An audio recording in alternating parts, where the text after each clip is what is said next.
pour les catholiques notamment, et on retrouve Monseigneur Bruno Valentin, évêque auxiliaire de Versailles. Bonsoir, merci d'être avec nous. Alors on le disait, les fêtes de Pâques, c'est une période très importante, mais en même temps la France se reconfine, les lieux de culte sont ouverts, mais avec des règles sanitaires à respecter. Alors comment ça va se passer à partir de demain pour que tous les fidèles puissent malgré tout assister aux messes s'ils le souhaitent? Ça fait 5 mois qu'on a pris l'habitude de célébrer dans nos églises en respectant toutes les précautions qui s'imposent. On a déjà célébré Noël dans ces conditions. Donc les choses sont très rodées. Voilà, les messes ont été multipliées, les jauges sont très précises, les gestes barrières sont respectés et chacun pourra se rendre à l'église dans une parfaite sécurité sanitaire. Est-ce qu'il y aura comme à Noël aussi des fêtes peut-être diffusées sur Internet pour les personnes les plus fragiles qui, avec l'épidémie, n'osent pas forcément se déplacer dans des lieux où il y a du monde? Oui, il y a un relais, bien sûr, par les réseaux sociaux, par Internet, par la radio, par la télé, pour ceux qui doivent, par sécurité, rester chez eux. Mais l'essentiel se joue bien en vrai, voilà, parce que la foi, elle est concrète, la foi, elle est incarnée, en particulier, par exemple, pour ces 3700 adultes qui vont être baptisés dans ces fêtes de Pâques à travers toute la France. Et là, c'est vraiment des moments qui ne peuvent se vivre à distance. Des moments qui ne peuvent se vivre à distance. Normalement, Pâques, c'est un moment où les fidèles se retrouvent en famille, un peu comme Noël. Mais là, normalement, ce n'est pas autorisé d'aller voir sa famille, sauf dans un périmètre de 10 kilomètres. Comment ils le vivent aux fidèles, d'être loin de leur famille pour ces fêtes de Pâques? Oui, effectivement, le gouvernement demande de la prudence, de la retenue dans un des aspects fondamentaux de la fête de Pâques, qui est la retrouvaille familiale. Il faut y consentir, bien sûr, par nécessité et par envie de faire progresser la situation sanitaire de notre pays, qui est encore très fragile, comme on l'a vu dans les sujets précédents.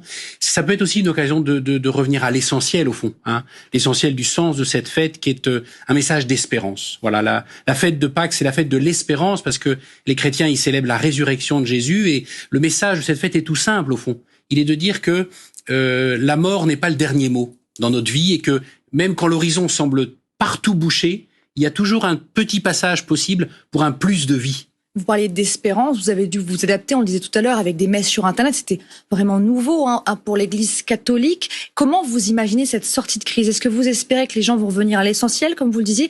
Est-ce que vous avez peur de perdre certains fidèles? On sait, l'Église perd chaque année des fidèles dans les messes. Comment ça va se passer? Est-ce que vous avez un espoir pour l'avenir après la crise?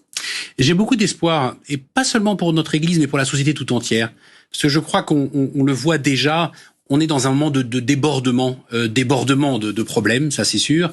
Mais pour peu qu'on accepte de déborder aussi de nos manières de faire, de nos schémas de pensée, débordement de créativité aussi. Beaucoup de choses nouvelles se font pour se tendre la main, pour rester en lien, et y compris dans le domaine de la foi. On a fait des progrès considérables en l'espace d'un an sur le caté par Internet, sur une manière de renouveler aussi l'engagement solidaire de nos paroisses, de nos mouvements spécialisés comme le Secours catholique, l'Ordre de Malte, ou même de toutes les paroisses de quartier qui ont mis en place des possibilités de repas pour les gens qui sont atteints par la précarité.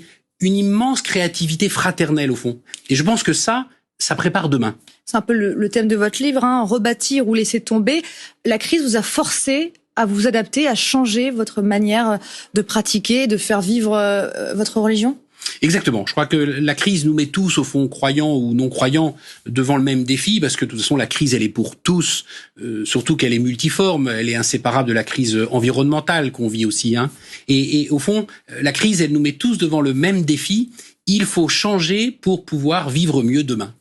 Alors on va changer de sujet. Pâques, c'est une fête également de pardon pour les catholiques. On l'a vu il y a quelques semaines, des évêques ont lancé une contribution financière pour venir en aide aux victimes de pédocriminalité dans l'Église. Est-ce que cette fête de Pâques va être l'occasion d'envoyer un message justement à ces victimes? Oui, c'est pour ça que nous, les évêques de France, nous avons il y a quelques jours envoyé une lettre à tous les catholiques de France pour leur expliquer des mesures qui ont été élaborées et prises en concertation avec les victimes elles-mêmes. Et je crois que le principal message que nous voulons adresser aux victimes, c'est qu'on ne veut pas seulement faire pour elles, on veut faire avec elles. Merci d'avoir été avec nous sur France Info. Merci beaucoup. International à présent.